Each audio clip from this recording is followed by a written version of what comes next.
First up, we have a cabinet. The Labor Party, the largest member of or part of our coalition government, it has a quota, a male-female quota for cabinet posts. Yeah, Canada too. Yeah, what do you think of that? I think there's absolutely no excuse for it. I think that it's the radical leftists are always yammering on about biological essentialism, which they associate with something akin to fascism. The idea that there are mutable biological characteristics that define people, and yet they're the first people to insist that if you're going to have a cabinet that is, let's say, both competent and representative, that you have to divide it according to identity categories, and first and foremost, perhaps the ones of sex. And to pick your cabinet by genitalia is not an acceptable technical move. And exactly the same thing happened in Canada, where 25% of our major parties' elected officials were female, but 50% of the cabinet members ended up being female. And all that means, what that certainly means, is that the most qualified people were not selected, because it's statistically impossible for them to have been selected. It was cheap virtue signaling. And it's also technically impossible, even from the perspective of the leftists themselves with their intersectionality, because they insist that people have to be judged in relationship to their oppression on multiple dimensions simultaneously. And I've done some back-of-the-envelope mathematical calculations, and if you have 10 dimensions that mark you out, let's say, as in terms of the group affiliations that characterize you, then you're the only person like that in the world.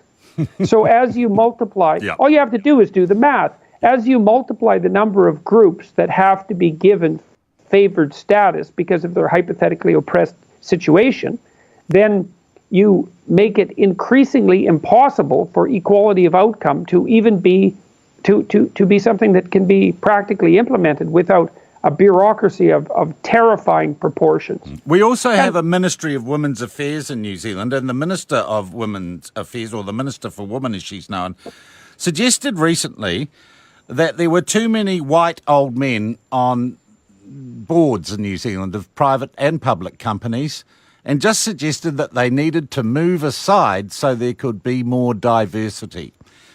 Your response to that suggestion? Well, what's her racial and ethnic background, just out of curiosity? I think she's born in America, Julianne Genter. She's a member of our Green Party here. Is she white? Yes. Well, maybe it's time for her to bloody well move aside and let someone who isn't white have her position.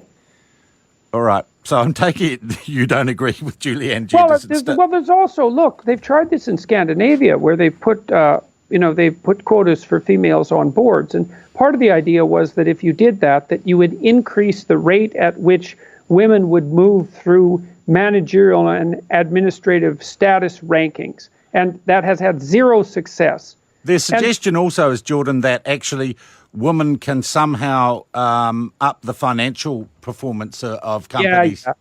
Sure. So you don't believe those stats, that research? Well, there's no evidence for that. What elevates the financial productivity of companies is quite clear. Trait conscientiousness, which is a marker for integrity and trustworthiness and diligence and dutifulness, is a very good predictor of long-term economic productivity, and so is general cognitive ability. And that holds across sexes and races. And the reason for that, and this is the non-racist and non-sexist way of looking at the world, by the way, is that there is far more difference between individuals within groups than there are between groups. Because look, the fundamental racist, sexist, ethnocentric proposition is that there are more differences between groups of people than there are within groups of people. Yeah. That's essentially the racist doctrine. Yeah. And so we need some black people because, all those black people are the same. And unless we have a voice or two from a black person, then we don't have that set of identity issues represented.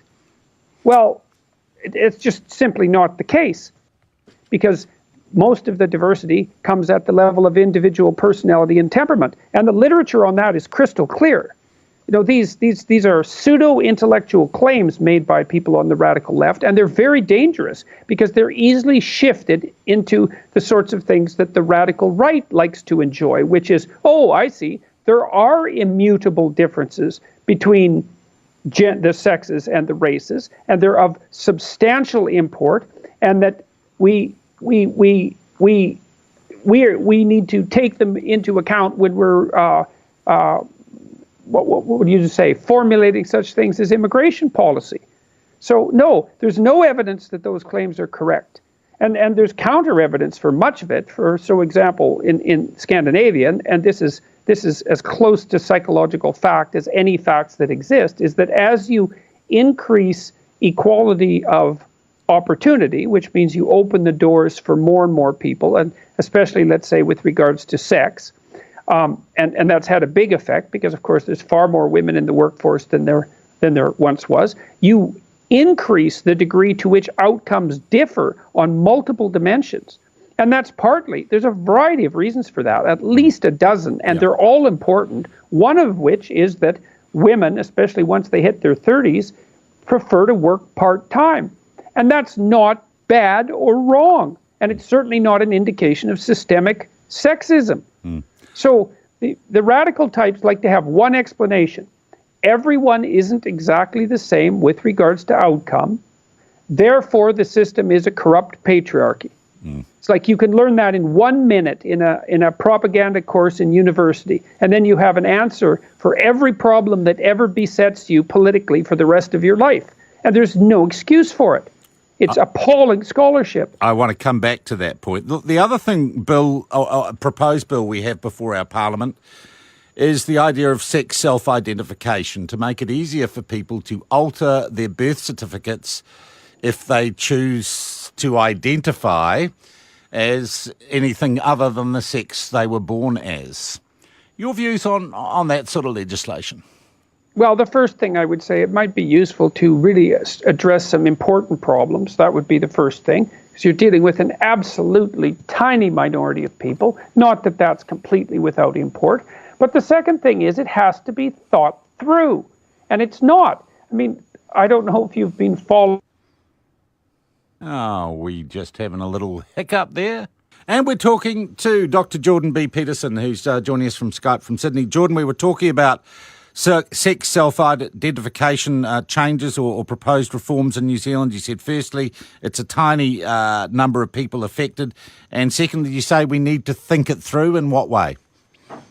Well, one of the things that's happened, for example, so really what this is an attempt by a certain ideological movement to put forth the insistence that sex is only a sociological construct, that it's only something learned, and so that it can be changed at whim, which is also a strange thing, because if it's learned, it can't really be changed at whim. And also, if it's learned, it could be unlearned, which is something that the people who are putting this legislation forward aren't really thinking through, because that opens up the opportunity for people who would like to reform people who would like to change their gender back to, say, normative behavior, because if it's learned, it can be unlearned.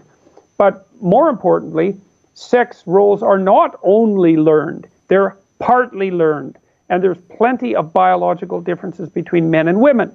And many of them aren't trivial. Like, men and women are more the same than they are different. But the differences are quite marked at the extremes.